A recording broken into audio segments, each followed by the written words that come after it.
Hey everybody, welcome back to the channel. Let's take a close look at Darth Maul here. So, as you know, a long time ago in a galaxy far, far away, in a place called Walmart, they had like some pre-sales for some Star Wars figures back in July, around the time that we knew Comic-Con was canceled, and then they billed it as some sort of like collector's convention or whatever. So, as everybody who goes on Twitter or social media, they've back ordered pretty much everything you pre-ordered and then put everything in stores for people to find and buy. So I started getting some shipping notice. So let's get right into this. We're talking about the Mandalorian Super Commando. Showed up in the mail and it looks pretty cool. Now I know other people have already had this figure, but I just got it, so I want to open it up and take a closer look at it. The reason why I have Darth Maul out here is because the Mandalorian Super Commandos were this Mandalorian traditionalists, right? They served the Sith Lord Maul. And Super Commandos, and they used their traditional Mandalorian armor, so they did their paint so that they could basically show their allegiance to Maul. But we got this one. He's got the spikes on his head to further show his allegiance to Maul because, of course, he's got those spikes on his head. I was going to swap his head for this video, but I really like the way he looks in this cloak. So anyways, let's take a closer look at it. Let's open this box and take a closer look.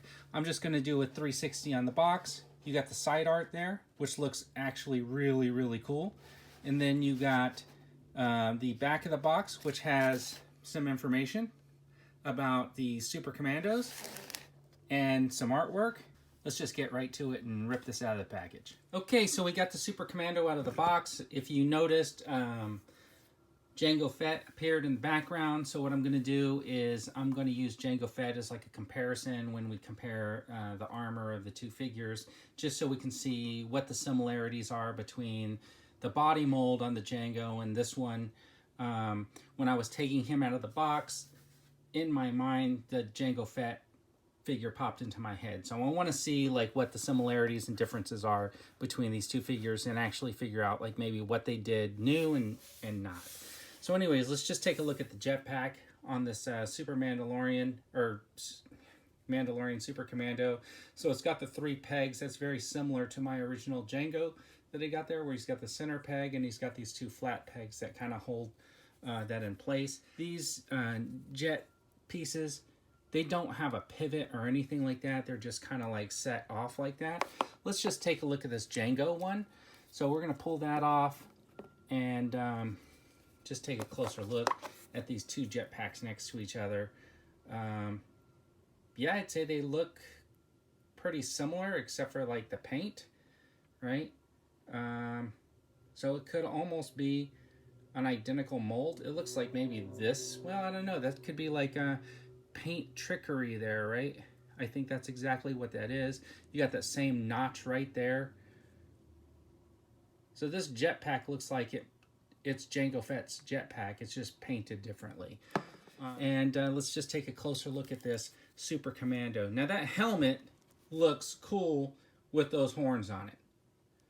I mean, I think we all have to admit that that guy just looks super cool with those horns.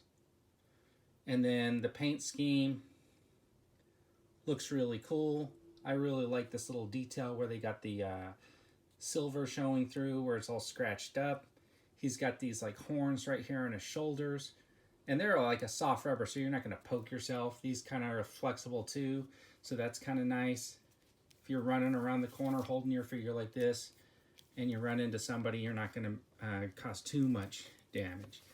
So you got the back.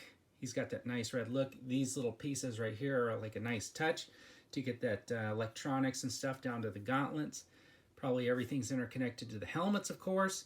And I like the way they do these side holsters where they're just paddles attached to the pants. Those are actually really cool. And those guns just go right in there like that.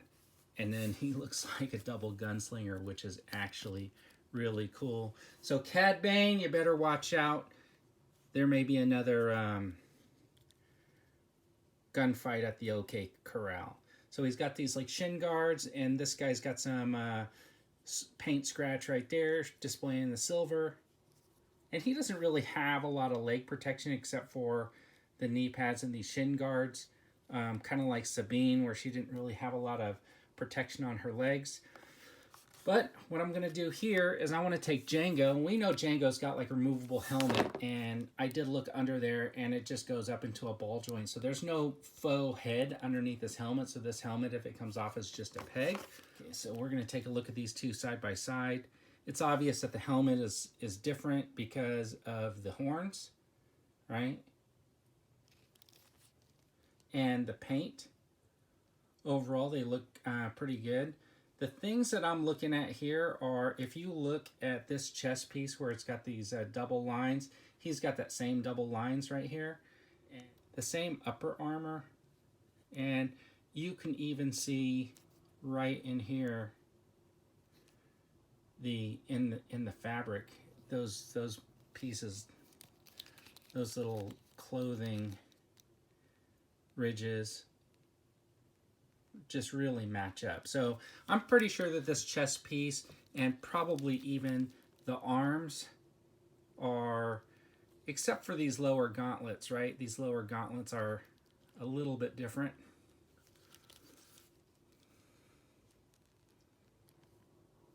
Well, those two are very similar, aren't they?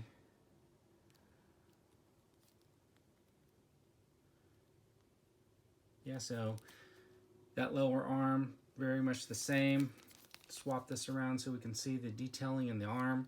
I think the arm's the same. You know, it's interesting about this gauntlet right here. I think I might have the arm turned a little bit. So if we turn it,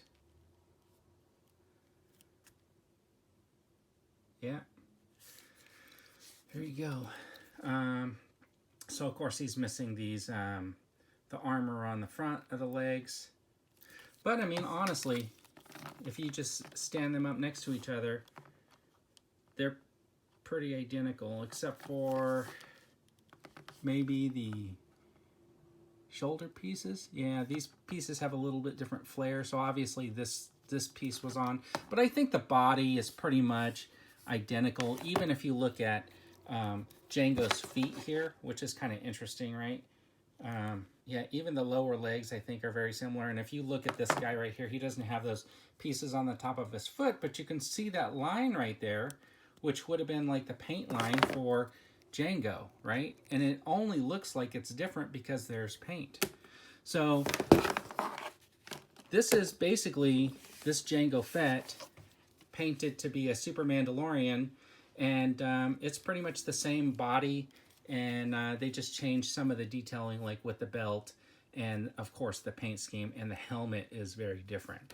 So there you have it. It looks like Super Mandalorian is based on the Django Fett body, and I mean, that is what it is. It's still a fantastic looking figure. I can't take away from that.